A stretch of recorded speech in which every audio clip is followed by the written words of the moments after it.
many people have started posting their videos directly to Facebook because Facebook allows for more fan engagement right away. So it's kind of starting to beat out YouTube for uploads.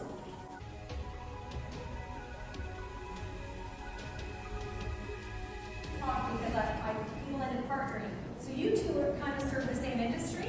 You should think about somehow doing something on each other's websites to do cross-promotion for each other. You have a perfect partnership right there. Your prospects this weekend are going to fall into generally 4 categories. They're either going to disqualify themselves or you're going to disqualify them because, you know, in the process of having a conversation, you're just going to realize what you're offering isn't a good fit for them. The ideal hot prospect is going to be both qualified and interested in what you're offering.